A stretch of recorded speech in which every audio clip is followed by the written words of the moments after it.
Olá, pessoal, tudo bem? Na aula anterior, aprendemos a importância de organizar o canteiro de obras para que a separação de resíduos aconteça de forma prática e eficiente no dia a dia. Nós falamos sobre como o planejamento prévio ajuda a mensurar os volumes de resíduos gerados e como montar baias e sinalizar caçambas. Também falamos sobre a logística interna, o fluxo interno para o transporte e armazenamento temporário. Vimos ainda que o treinamento das equipes e uma boa comunicação visual fazem toda a diferença para manter a obra limpa, segura e dentro das normas. Nessa aula de hoje, nós vamos entender o que acontece depois que o resíduo sai do canteiro. Ou seja, como que funciona a destinação e a valorização dos materiais gerados e de que forma eles podem voltar para o ciclo produtivo das obras. Os resíduos eles precisam ser tratados como insumo e não como descarte. Quando você entende que o que você está jogando fora definitivamente, muitas vezes ele pode ser reaproveitado e virar dinheiro para você, virar economia para você e para a sua obra, a sua visão muda drasticamente. Mas só que é o seguinte, em muitas cidades não é possível fazer o reaproveitamento dos materiais por não haver uma forma de manufaturar esses resíduos da construção civil de forma próxima a você, né? Muitas vezes você não tem essa oferta na sua cidade. E aí a oferta que você tem para isso é tão distante que não vale a pena a logística. Só um engenheiro ambiental vai conseguir te orientar a respeito disso. É interessante no pré-obra, né? Quando você fechar o contrato com o seu cliente, antes de começar a obra, você já correr atrás dessa informação com um engenheiro ambiental da sua cidade. O que é possível fazer aqui? Como que os meus resíduos gerados na obra da construção que eu vou executar, como que eles podem virar dinheiro para mim ou para o meu cliente, né? Como que eu posso reaproveitar e economizar com isso?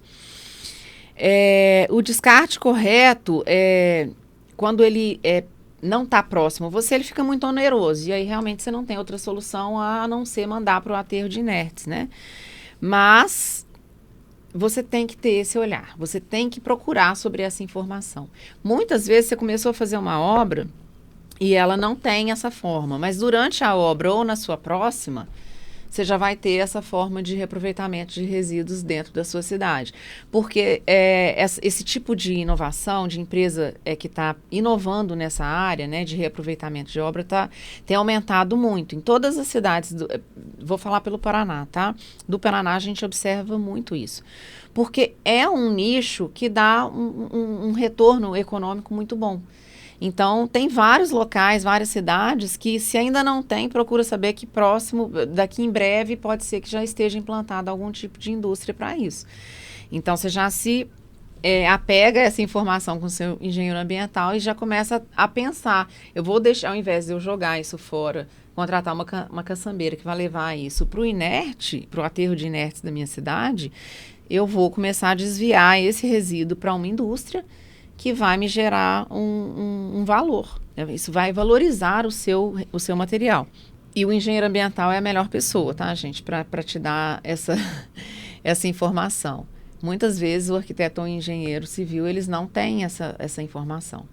Nessa imagem, nós vemos um fluxograma bem simples do caminho natural de geração de resíduos até o descarte final ou reaproveitamento do insumo em novos produtos, tá? O fluxograma é sempre esse. Você gera os resíduos, você separa os resíduos, você contrata alguém para transportar esses resíduos. Quando você não tem essa tecnologia na sua cidade, vai para aterro de inertes e esse fluxograma morre ali. Mas se você tem formas de reaproveitamento na sua cidade, aí o ciclo continua. Do transporte, você faz a destinação correta dos resíduos e com isso, vai gerar novos produtos em relação de acordo com a tecnologia aplicada a cada um desses materiais da sua obra. Quando, no município onde você mora, onde você está executando obra, existe esse reaproveitamento de entulhos, estou falando principalmente de entulhos, que o maior volume gerado são os entulhos, tá? Que são os classe A. Facilita muito a economia circular desses insumos. Então, você tem que pensar... tudo pode virar valor para você. Tijolo, bloco, telha, pré-moldados em concreto, brita, argamassa, concreto, madeira. Esses todos podem ser transformados e aproveitados em novos produtos utilizáveis na própria construção civil. E as prefeituras das cidades, elas precisam incentivar e facilitar a abertura de empresas deste ramo para ajudar a promover as boas práticas na construção civil. Porque, igual eu falei, se na sua cidade não tem nenhuma cooperativa de coleta seletiva para coletar o seu reciclável, ou seja, se tudo na sua cidade é levado para aterro sanitário, aí fica complicado para todo mundo, né? Ambientalmente, sua cidade está errada. Então, vocês têm que promover esse debate aí com os gestores da sua cidade para que isso aconteça. Porque isso ajuda muita coisa para todo mundo. Né? Voltando a falar nesse ponto, né, quando a obra não pode reciclar os resíduos gerados internamente ou mesmo direcionar para um local de reciclagem, é fundamental cuidar do direcionamento dos resíduos, para ter certeza que o descarte desses resíduos, né, está sendo feito corretamente, pois é aí que mora o perigo. Muitas vezes você não tem local adequado na sua cidade para fazer a destinação, né? Mas na hora de você dar entrada no Habite-se, provavelmente vão te cobrar qualquer evidência de descarte. Então, primeira preocupação sua é você orientar seus colaboradores a fazer a separação, o armazenamento correto. Sua segunda preocupação é procurar empresas licenciadas para fazer o transporte e o destino correto desses resíduos gerados. Muitas vezes também é um barato que sai muito caro, porque eu vejo clientes contratando empresas que cobram menos, mas não possuem licença adequada. Que licenças são essas que você tem que preocupar? Depende muito de como que é exigido, né, qual é a legislação vigente aí no seu município, no seu estado. Mas o mínimo que essa empresa precisa ter para transportar os resíduos, seja classe A, B, C ou D, é uma licença ambiental simplificada. Só que tudo depende da atividade que está elencada no CNPJ dessa empresa que você está contratando. Se ela tem na atividade dela transporte de resíduos perigosos, para ela vai ser exigido outro tipo de licença. Normalmente uma licença trifásica, que a gente chama de licença completa, que é a licença prévia, a licença de instalação e licença de operação. E ela tem que estar vigente, tá? A gente tem que ter cuidado na hora de você pedir isso para a empresa que você vai contratar, você tem que cuidar do vencimento dessa licença, não só o tipo de licença, como o vencimento. É difícil? Chama o engenheiro ambiental que ele vai te ajudar e te orientar em relação a isso, tá? Por quê? Se você faz o descarte com uma caçambeira, não, aquela ali, o seu cliente muitas vezes vai falar isso. Eu quero que contrate a mais barata. Mas se a mais barata não tiver essa licença correta, no final você não consegue o seu Habite-se, porque você não vai conseguir comprovação correta de destinação, né, de descarte desses resíduos. Então, uma coisa que é importante no início, ela vai ligando e sendo amarrada, tem que estar tudo muito alinhado para dar certo no final. Não adianta você fazer uma parte certa e depois você não fazer mais. Né? Eu contratei. A minha obrigação era contratar uma empresa de descarte, certo? Contratei, mas você não se atentou à licença. Então, lá no final, se você descobre que ela não tinha licença correta, é complicado para você e para o seu cliente. Alguém vai levar uma multa. E aí, na hora que leva a multa, todo mundo quer procurar um culpado, né? Então, são, sim, responsabilidades que você precisa ficar atento. Por que que muitas empresas cobram mais barato? A gente vê isso acontecendo aqui. As empresas, normalmente, que elas não têm licença correta, elas têm mais pressa para vender mais caçambas, né? No caso, alugar mais caçambas e conseguir minimizar o tempo dela, que a caçamba fica lá no cliente, até ela ficar cheia e ser coletada. Aí ele tem outro cliente que contratou também caçamba e ele tem falta de caçamba. Então, assim, acontece muito. Não é incomum, tá, pessoal? Que a empresa caçambeira pegue a caçamba no seu cliente, pega o entulho, você acha que ela está levando para o local correto, mas muitas vezes ela despeja esse entulho ou tudo que está dentro dessa caçamba num terreno vazio de alguém, né? Por quê? Porque aí ela vai esvaziar essa caçamba mais rápido, e ela vai poder levar essa caçamba para outro cliente mais rápido. Então, ela vai economizar com isso. Ela vai economizar, muitas empresas pensam isso, eu economizo, não tendo que pagar o ticket do aterro, porque para ela entrar com esse resíduo dentro do aterro, seja sanitário, seja de inertes, ela tem que pagar. Isso gera um custo para ela, não é gratuito. Então, muitas vezes ela quer economizar, e ela acaba jogando isso num terreno qualquer. Muitas vezes ela quer também economizar com o transporte e desgaste do caminhão dela. E muitas vezes ela tem pressa de entregar essa caçamba para outra pessoa. Muitas vezes o aterro onde ela tem que destinar é longe. Aí ela tira aqui, ela tem, nossa, eu vou tirar essa caçamba aqui dessa obra e eu tenho outro cliente nesse mesmo bairro.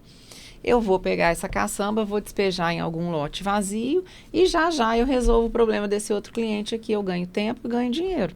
Só que esse passivo ambiental, tudo bem, ela está gerando isso para ela, porque caso alguém faça uma denúncia, faça um vídeo comprovando, ela será multada por isso. Mas se ninguém ver, se ninguém verificar, se ninguém denunciar, ela vai fazendo isso continuamente. Até que os donos do terreno, né, dos terrenos onde ela está descartando, ele resolve construir. Gente, eu tenho um terreno lá no bairro tal, e eu não passo lá, muitas vezes que são as pessoas que são donos de terreno não vão frequentemente olhar, né? Capinar, cuidar, manter organizado esse lote, né? Quando elas resolvem construir, elas chegam lá e tem um presente. Uma montanha de entulho e de lixo lá, que aí ela vai ter que contratar uma caçambeira para retirar aquilo, porque ninguém vai saber quem foi que levou lá. Então, esse cuidado não é isso que eu estou falando, não existe jeitinho. Você quer, às vezes, economizar de uma forma e você vai prejudicar outras pessoas ou o meio ambiente, ou vai ter um problema depois. Evita isso, evita o jeitinho, gente. Eu sou totalmente anti-jeitinho. Mas também não sou ecochata, não sou biodesagradável, tá, gente? É importante falar isso também. Existe o que é certo fazer. Legislação a gente não discute, a gente cumpre. Se você é contra a legislação da sua cidade, você tem que fazer o correto de acordo com a legislação e, paralelamente a isso, você entrar em contato com a gestão da sua cidade e tentar mudar isso paralelamente. Mas não vou fazer o errado porque eu vou conseguir mudar isso. Não, primeiro você segue a legislação. Depois, se você conseguir com que essa legislação seja mudada, né, de uma forma correta, aí é outra coisa. Mas enquanto a legislação está vigente, você tem que cumprir a legislação. O engenheiro ambiental, ele faz isso, ele tem que fazer isso. A gente tem que estar focado em legislação o tempo inteiro. As legislações mudam, quando muda uma portaria federal, uma resolução estadual tem que atender a federal, muda também. Aí o decreto municipal para atender a estadual muda também. Essas mudanças a gente tem que estar antenado o tempo inteiro para saber, para não induzir nosso cliente ao erro, inclusive. E o meu cliente, o cliente do engenheiro ambiental, do consultor ambiental, nem sempre ele é o engenheiro civil ou o arquiteto. Muitas vezes ele é o próprio proprietário, que entra em contato conosco falando, olha, o meu engenheiro civil pediu para eu entrar em contato com você, me passou um contato, ou eu consegui um contato, pediu para eu correr atrás de um relatório ambiental que tem que ser apresentado para o meu ABITSE. E aí, às vezes, eu tenho que explicar tudo isso que eu estou explicando para vocês para o proprietário. Só que a obra já finalizou e ele não fez nada direito. Por quê? Muitas vezes porque o engenheiro civil ou o arquiteto não orientaram. Então, assim, a gente decidiu, inclusive, falar sobre isso nessas aulas, incluir essa parte no ESG, né, dessas aulas daqui da F para o CREA, porque a responsabilidade, primeiramente, é sua, de orientar o seu cliente. Não ignore esse assunto. Se você não orientar o seu cliente lá no início da obra e orientar a equipe que vai executar, ou muitas vezes, não, eu só faço o projeto, ok, mas quem é responsável pela execução da obra tem que cuidar disso. Tem que estar ali sempre com a equipe, tem que estar em conversa constante com o proprietário, né, da obra, porque todo mundo tem que entender isso, porque no final vai dar ruim. E quando dá ruim, tem que encontrar um culpado. Só alguns exemplos de reaproveitamento, né, se na sua cidade tiver, para você organizar essa logística, de exemplos de o que vira o que, né? A brita, quando você consegue usar entulho para fabricar brita reciclada, ela pode ser usada como base de pavimentação ou subbase de pisos. É uma forma de você organizar isso, né? A argamassa reciclada pode ser reaproveitada em contrapisos e assentamentos não estruturados. A madeira é reutilizada em formas, em tapumes ou mobiliário temporário. As madeiras, gente, eu acredito que todo mundo faça isso, né? As peças maiores, as pessoas vão levando de uma obra para outra para elas sempre serem usadas para a mesma função. E o que realmente não sobra, não dá para ser reutilizado, quando são pedaços menores, é interessante você ver se na sua cidade tem alguma empresa que triture essa madeira para reaproveitar ela de outra forma. Muitas vezes tem empresas que trituram, fazem cavaquinhos menores de madeira e revendem para hotéis, para colocar em caldeiras, para aquecimento de água, né? A madeira ela pode ser reutilizada de várias formas. Vocês têm que procurar essa informação. Todas essas práticas, elas reduzem o volume dos resíduos enviados a aterros e economizam recursos naturais. Ou seja, você vai ajudar, inclusive, com a vida útil do aterro sanitário da sua cidade. Quanto menos você descarta no aterro, mais tempo ele dura. Aterros têm data de validade, tá? Ele é fabricado, pensado para atingir uma capacidade máxima. Então, vai chegar uma hora, quando ele atingir, que acabou o tempo dele. Então, você tem que fazer outro. E chega uma hora que não tem outro lugar mais para fazer aterro, né? Ele não é o melhor dos mundos. Ele é melhor. O aterro sanitário ele é melhor do que o lixão, que muitas cidades ainda têm. Não é a melhor solução. É melhor que o lixão. Mas ainda existem formas melhores que o aterro sanitário, né? Então, todo mundo tem que estar pensando nisso. Porque senão fica com esse discurso vago, vazio, né? Eu quero proteger o meio ambiente. Tá, você quer, mas está saindo do seu pensamento para a sua ação? Se não está, não adianta você ficar falando que quer proteger o meio ambiente, né? Não é assim que funciona. Então, nem todo resíduo ele pode ser reaproveitado no local de obra, né? Como os entulhos. Nesses casos, a destinação externa deve ser feita para empresas recicladoras licenciadas. Nas cidades, normalmente pode ter, né? Tanto cooperativas de reciclagem de material, papelão, vidro, metal e plástico, ou podem ter empresas privadas também que façam essa coleta e essa destinação correta. Tudo, gente, que eu estou falando aqui tem que ser avaliado de acordo com a cidade em que você está. Eu estou falando baseado na que eu estou, que é Foz do Iguaçu, mas cada uma tem sua peculiaridade, você tem que procurar saber antes, né? Então, assim, as cooperativas, elas são uma grande forma correta de você reciclar, porque sejam catadores autônomos que criam uma cooperativa ou a própria prefeitura faz esse trabalho de reciclagem, tudo que ela coleta, ela consegue segregar, né? Ela vai separar, tem normalmente nos barracões de triagem tem uma esteira onde o resíduo é colocado ali, as pessoas vão separando, depois os resíduos são uniformizados, né, por classe, porque só de plástico a gente tem várias categorias de plástico, mas lá na cooperativa eles sabem o que eles vão juntar com o que, né? Então, vamos supor, eles separam só o PET, eles fazem a compactação desse resíduo, depois eles fazem o enfardamento desse resíduo e depois eles vendem para indústrias que compram somente aquele tipo de resíduo.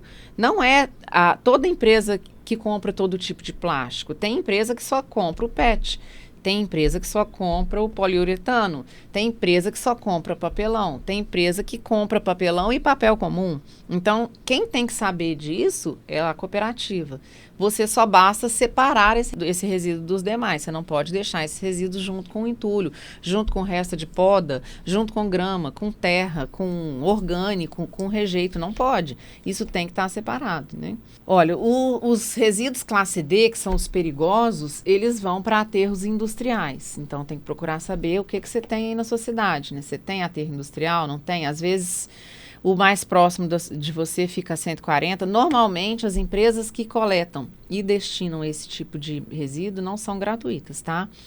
Porque elas têm, a não ser que tenha na sua cidade, muitas vezes ela tem que coletar na sua obra e levar para algum local mais longe. Então, ela tem que cobrar para para esse destino, né? Para ela destinar corretamente esse resíduo.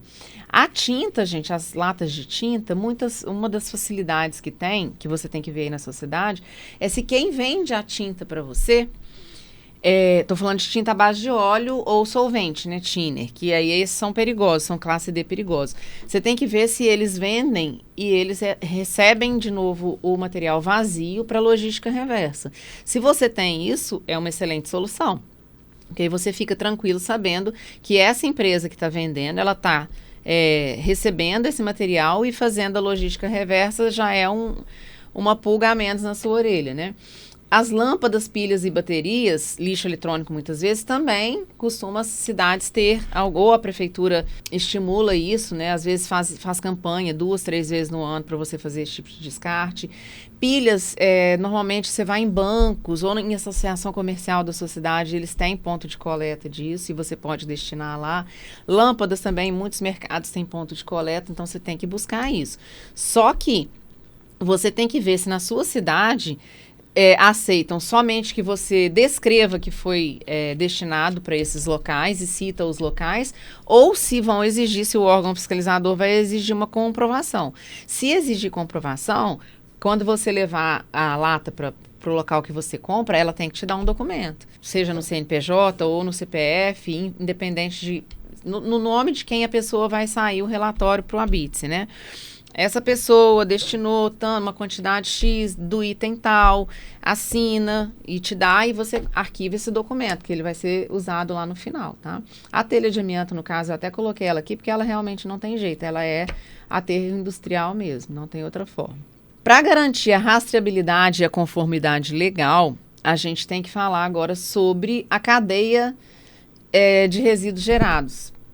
Os principais documentos que você vai precisar para apresentar depois, tá? Então, um deles é o MTR, que eu falei para vocês, que é o Manifesto de Transporte de Resíduos.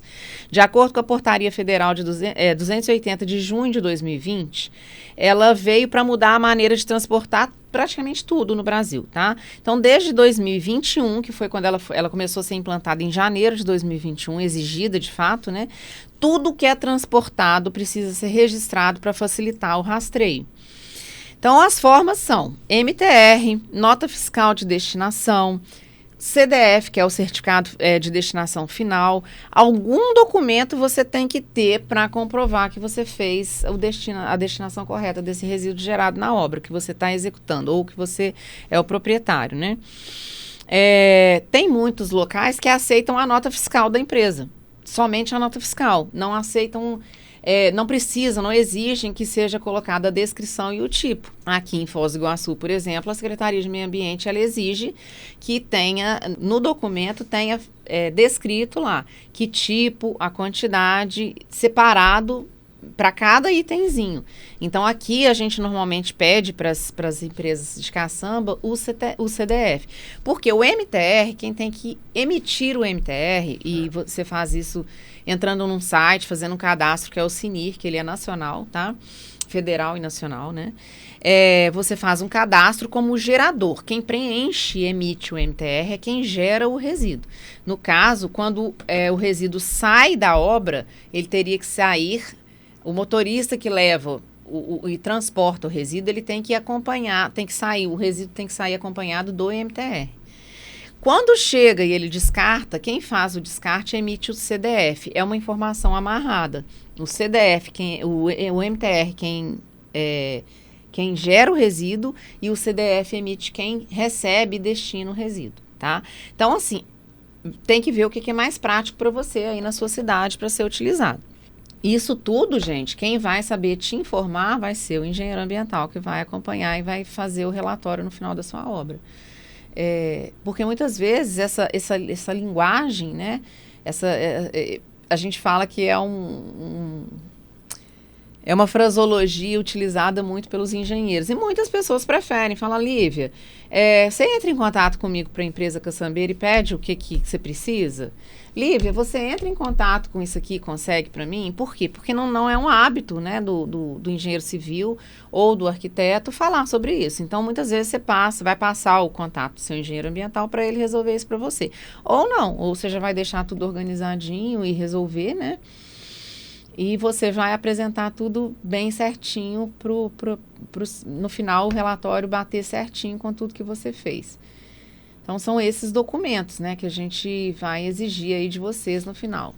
Eu estou aqui falando para vocês em nomes, para vocês irem se ambientando, para vocês irem se ambientando sobre essas siglas, esses nomes, né, que vão ficar cada vez mais comum na vida de vocês. É uma coisa que eu falo para todo mundo, faça o correto, contrata a empresa adequada, correta, licenciada, para evitar dor de cabeça. Não é uma coisa tão complexa, é só seguir um rito. Se você tiver um planejamento do passo a passo, você não vai esquecer, não vai deixar nada para trás. Então, pessoal, reduzir a geração de resíduos é muito importante, mas muitas vezes é impossível.